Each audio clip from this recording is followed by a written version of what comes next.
نحمده ونصلي على رسوله الكريم اما بعد وقال ربكم ادعوني استجب لكم۔ محترم سامعین و ناظرین، آج ہم دعا کرنے کا مکمل طریقہ بیان کریں گے۔ اکثر مسلمان دعا کرتے ہیں لیکن دعا کرنے کا طریقہ نہیں پتا، اور پھر کہتے ہیں کہ ہماری زندگی بیت چکی ہے لیکن ہماری کوئی دعا قبول ہی نہیں ہوئی۔ اصل میں دعا کرنے کا طریقہ ہی نہیں آتا کہ رسول اللہ صلی اللہ علیہ وسلم نے یہ جو دعا کرنے کے طریقے بتائے ہیں کہ اس طرح دعا کریں، اللہ رب العزت آپ کی ہر دعا کو شرف قبولیت سے نوازے گا۔ تو وہ طریقہ کون سا ہے؟ چلے ہم محترم سامعین و ناظرین، ہم دعا کے طریقے کی جانب چلتے ہیں کہ رسول اللہ صلی اللہ علیہ وسلم نے دعا کرنے کا کون کون سا طریقہ بتایا ہے۔ سب سے پہلے آپ نے اچھی طرح وضو کر لینا ہے۔ وضو کرنے کے بعد ہو سکے تو 2 نفل ادا کریں۔ 2 نفل ادا کرنے کے بعد اپنے مصلی پہ بیٹھیں، قبلہ کی جانب ہی منہ رکھیں، اور اس کے بعد دعا کے لیے اپنے ہاتھوں کو بلند کریں۔ دعا کے لیے ہاتھوں کو بلند کر لیا ہے تو اس کے بعد آپ نے سب سے پہلے اللہ رب العزت کی حمد و ثنا بیان کرنی ہے۔ حمد و ثنا میں جو بھی آپ کو الفاظ آتے ہیں وہ کریں۔ الحمدللہ رب العالمین الرحمن الرحیم مالک یوم الدین، یہ بھی اللہ رب العزت کی حمد و ثنا کے الفاظ ہیں۔ قل هو اللہ احد اللہ الصمد لم یلد ولم یولد ولم یکن له کفوا احد، یہ بھی اللہ رب العزت کی حمد و ثنا کے الفاظ ہیں۔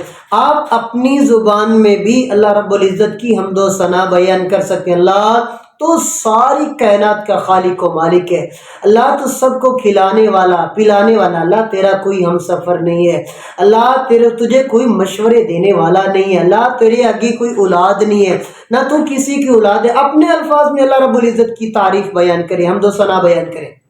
اس کے بعد نبی کریم صلی اللہ علیہ وسلم کے اوپر درود شریف پڑھیں۔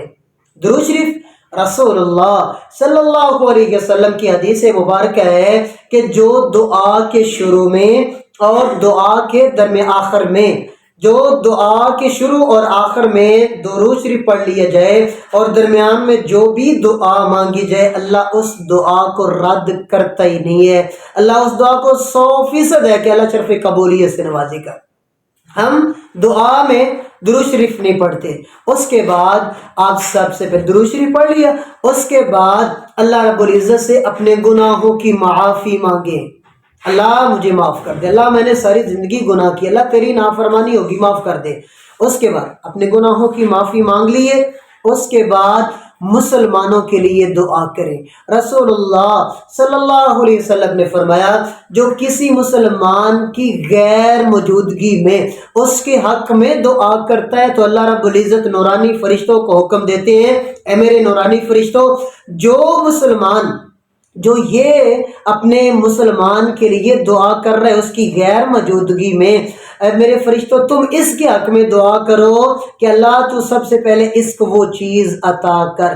سلف صالحین کا طریقہ یہ رہا ہے کہ ان کو کسی بھی چیز کی ضرورت پڑتی تو وہ کسی مسلمان کے لیے دعا کرتے، اللہ فلاں مسلمان کو یہ چیز عطا کر دے، اللہ فلاں مسلمان کی غربت کو دور کر دے، اللہ فلاں مسلمان کو اولاد سے نواز دے، اللہ فلاں مسلمان بیمار ہے اللہ اس کو شفا دے دے۔ تو نتیجتاً نورانی فرشتے اس کے لیے دعا کرتے، اللہ اس کی بیماریوں کو بھی دور کر دے، اللہ اس کو بھی اپنے غیبی خزانوں سے اس کو بھی نواز دے۔ تو اس طرح سلف صالحین دعا کیا کرتے۔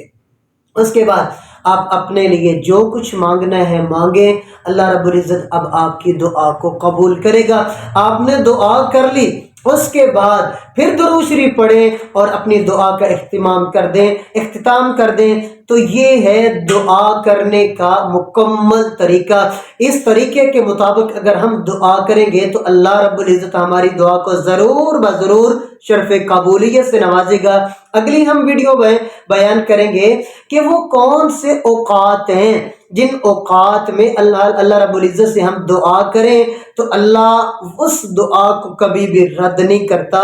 تو ان اوقات کو سامنے رکھیں، ان اوقات میں اللہ رب العزت سے مانگیں، اللہ آپ کی دعا قبول کرے گا۔